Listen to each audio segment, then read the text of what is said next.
The Saints have a halftime lead over the Rams. What's up, Who Dat Nation? Welcome inside our halftime show powered by 4D. I'm Chris Vogel, the host of the Straight Up Saints podcast here for Boot Crew Media. Been a somewhat, I don't want to say uneventful first half, but there hasn't been as many explosive plays. Obviously not a lot of scoring with the Rams getting shut out in this half and the Saints only tacking on 6 points themselves. But I think we've seen definitely a physical brand of football so far from both teams, I would say. I think New Orleans obviously has some things that they have to get better at. The two observations I will make before we kind of get into any comments you guys have, so make sure you guys are hitting the like button and also leaving your thoughts so we can get yours up here on the show in just a couple minutes. I have two observations from this first half for the New Orleans Saints. The first one is I think those first two drives, Klint Kubiak did a really good job of orchestrating what were aggressive approach, a mixed balance of running to the outside, running in between the tackles, and also kind of spreading out the football in the passing game. And that second drive where the Saints get a touchdown from Alvin that gets wiped off the board by a penalty. And then what I thought was kind of a BS penalty on Trevor Penning a couple plays later really kind of nukes that drive, and you don't even get the field goal because Groupie misses the 36-yarder. So my first takeaway was I feel like two great drives where the Saints could have really applied pressure going up 10-0, maybe 14-0, whatever it could be.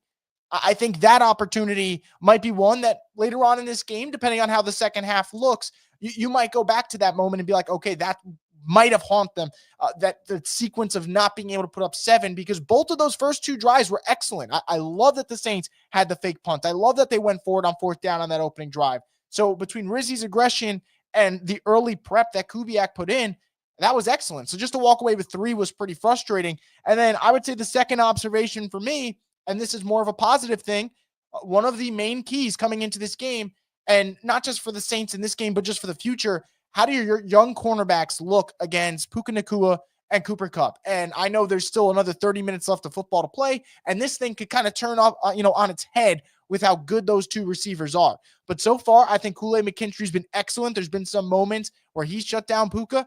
Alontae Taylor's been pretty good for New Orleans. I think the secondary's really held its own. And you've seen that, obviously, with the way they're able to shut down that Rams offense in the first half. Yes, I do think they need to be better in the run game. There's no question about that. I think you can make an argument that the Saints maybe give Chase Young one more drive before they think about benching him because, man, he's been that poor in the run game. And if you don't believe me, go back and just watch that first half. That was really, really frustrating to see from Chase Young. And obviously that's been, his weakness so far. But, winning the time of possession game, but penalties, can't have those sloppy penalties in the red zone, and got to come away with 7 as opposed to 3. Obviously, you're happy that Blake Grupe redeems himself with that 54-yarder, and you tack on some points in that 2-minute drill. And I think the Saints did a good job of not taking any risks, making sure they take what the defense gives them. But I feel like they can push this lead a little bit more than 6. And, Rams are going to get the ball to start the second half, and it's going to be fascinating to see how that defense kind of comes out against the Sean McVay offense that's going to make adjustments. So that is going to be something to monitor. But overall, I think had the Saints punched in for 7 on one of those first 2 drives, we're looking at this half completely different than the way we're currently looking at it, where you say, okay, it's great to have a lead. It's great to shut out the Rams for now, but all it takes is one drive for them to claim the lead themselves. So second half is going to tell a lot, but we'll see how the Saints do. I think so far, defensively, better than I expected, but they really got to slow down the run, though. That's been a problem for them. So I'll get into any comments that you guys have to bring up in this halftime show that we have here powered by 4D. But before I do that, I want to get a quick word from Theo's Pizza. Scan the code now and tackle your hunger with Theo's Pizza, your neighborhood pizza with 5 convenient locations. Who dat? Your taste buds are about to find out. Once again, thank you to Theo's Pizza. So we'll jump into any comments you guys have. So if you have any thoughts, predictions, concerns, statements from the first half, or even thoughts about the second half coming up, put them in. We'll start off with DJ saying, well played first half, but have to start scoring touchdowns. Rams offense is not going to stay cold forever. Yeah, I agree. You expect them to make adjustments. And I think for the Rams, they've run the football really well. It's when they're putting themselves in those passing situations that, got to give the Saints secondary credit. They've really come to play so far. And that was one of the main things that concerned me is how is this secondary going to look against a Rams attack that has weapons? So far, Stafford has really not hit any big throws down the field, and that's a testament to the secondary. Forgive says, Saints are so weird. They'll hold Puka and Kupp to under 15 yards combined when I bet both guys over, but give up 150 to Jerry Jeudy. Yeah, that was a weird game, the Cleveland one. kind of had a little bit of a feel of a shootout. The score wasn't as high from the Browns' perspective as the yards would indicate. But yeah, it is weird. The bye week maybe served a lot of these guys well. I think so far, Kool-Aid McKinstry's been awesome. And that is, great, just not for the moment, but also future-wise. What is the outlook for a guy like this? If this is him scratching the surface of what he can be, I thought he showed great discipline in the first half, and I'm really excited to see if he can do that again and kind of an encore performance. But yeah, I don't know. I don't think they'll be able to hold them down for all 4 quarters, but through 2 so far, they've definitely passed that test. Forgive says Groupie 254 yarders and misses a 36 yarder. Yeah, pretty odd. It doesn't really make sense, but that's football in a nutshell. Jack says 129 games in a row the Rams scored in the first half until now. Yeah, I mean, again, great job from the Saints defense of coming prepared for this one. They've done their part. Offense now has to stop trading field goals and go make those field goals turn into touchdowns, and you'll see a whole lot of a difference. Jack says, hope Kamara gets that touchdown. He's been great today. He has. Kamara's shown a lot of burst. I feel like he's just a second away from ripping off like a 40-yard touchdown. There's been so many moments where he's getting you 10 yards, 8 yards, and you feel like, man, he is one tackler away from just blowing this one out and taking it the distance. So hopefully he's able to do that in the second half. Jerry G says, so far, so good. Joshua says, offense needs to throw the ball downfield.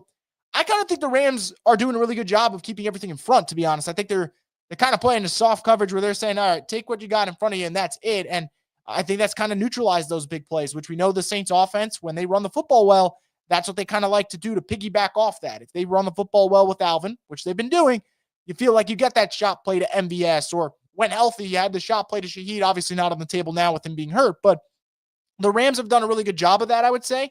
And they had one opportunity in that 2-minute drive. I think that MVS kind of broke in, and I believe Carr wanted him to break out towards the pylon. But outside of that, there really hasn't been an opportunity to go deep in this game. Jerry says defense playing better for sure. Trey Gibbs saying Rams in the ref's pocket per usual. Pretty rough sequence, right? You have a PI that doesn't get called PI. Now, the Saints are fortunate enough to get the first down because there's a penalty on the fake punt attempt, which I love that they went for the fake punt. But then you follow it up with the ineligible man downfield on Fuaga, which, okay, it was a penalty. I get it. Frustrating nonetheless. But the low block on Trevor Penning is really aggravating because he's not trying to hit that guy that he ends up hitting.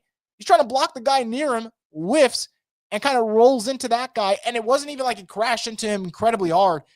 It really was one of those shit luck plays for the Saints and pretty frustrating, Paul says Rams will adjust in the second half. You have to believe so, right? With a guy like Sean McVay and what he's capable of doing as a play caller, I would be stunned if he doesn't, bounce back in the second half and get these guys going.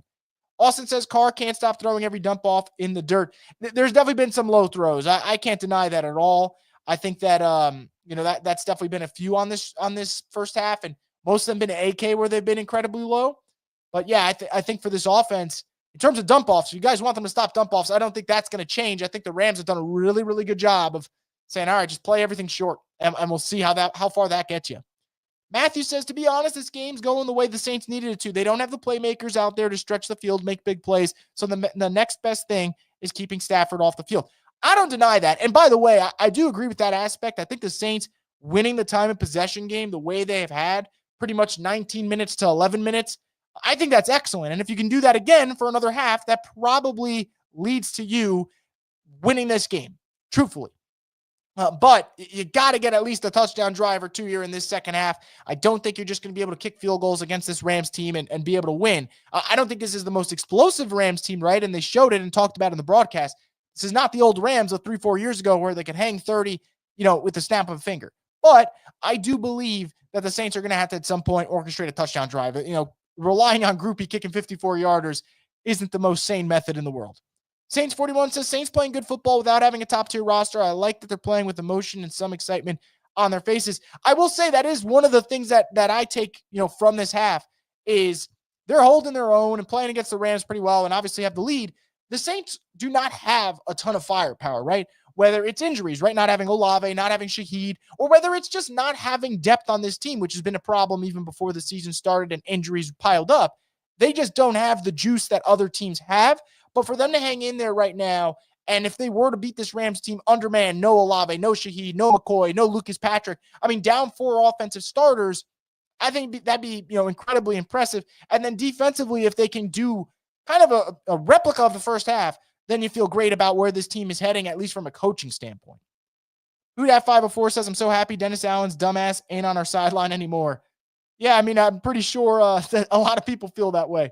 T Mama says, top may win if for the Saints, if time of possession may win for the Saints if we stay ahead. Yeah, I think time of possession will. For them, though, that is not going to matter if they're not able to put a touchdown or two on the board. As great as the time of possession battle has been in their favor, you got to orchestrate some great drives here. Ed says Saints should be up way more. Kamara averaged almost 7 yards a carry in the first half.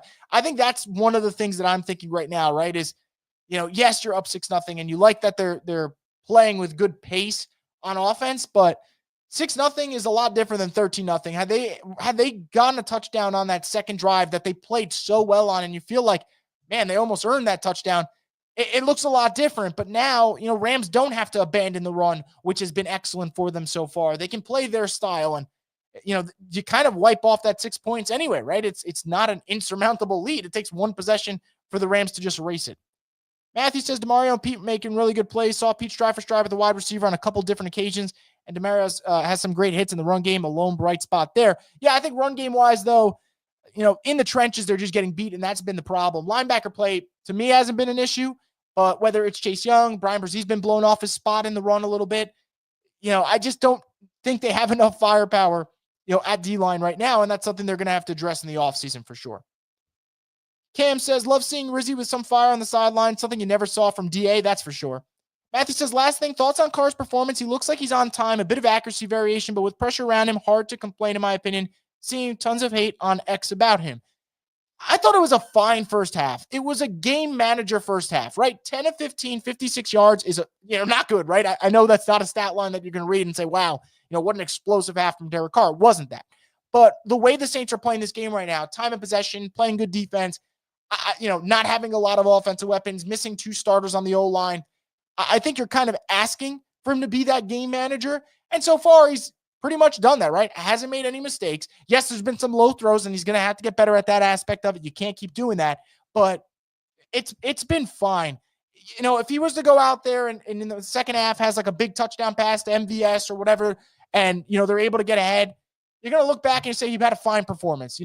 I'm not really concerned with the yards right now because there's been games where Derek Carr's had a lot of yards, and I thought, man, he didn't play well, and a lot of those yards were meaningless. So just if they keep playing really good defense and they're running the football well, you're not asking for him to light up the world anyway. You're just asking him to kind of keep them on timing, and so far he's done that. Again, not a great half. I totally get that for Derek Carr in terms of statistics, but I'm not walking away from this first half going, oh, man, Derek Carr is holding them back. I think they made some penalties in the red zone that killed them, and that's really about it. Just trading field goals for touchdowns is going to be the difference. And if they're able to do that, they're going to win this game, and probably won't hear many complaints about Carr in the second half. Donald says our division's so ass it allows our front office to be mediocre. I can't disagree with that one, right? Like, I think this division is so bad. I thought the Falcons at one point were going to run away with it. They're on a free fall right now. And next up for them is the Vikings. So that free fall might continue. So who the heck knows? And if the Saints are able to win this game, guys, they'll be a game out of first place in the division, which is fucking crazy to think. Matthew says, did I see someone say the Saints are getting out-coached? I'm sorry, but that has to be an ice cold take. I don't see any signs of that so far in this game. Tons of games that's been the case, but now, I actually think this is a case where the Saints coaching staff is proving their worth. Kubiak's been really good. Darren Rizzi's been really good and aggressive. So I like what they're showing so far in this first half from a coaching staff perspective. And I think obviously we're going to need to see more in the second half for them to win. So second half's now about underway. So we're going to jump right into that. And obviously we'll have our post-game live stream. So if I didn't get any of your comments in there, guys, make sure to stop by for our post-game live stream, and we'll talk all about it. And hopefully the Saints end up extending their winning streak to 3 games, but that's going to wrap it up. I thank you guys so much. And as always, we'll be back here on the Straight Up Saints podcast, the destination for the Who Dat Nation.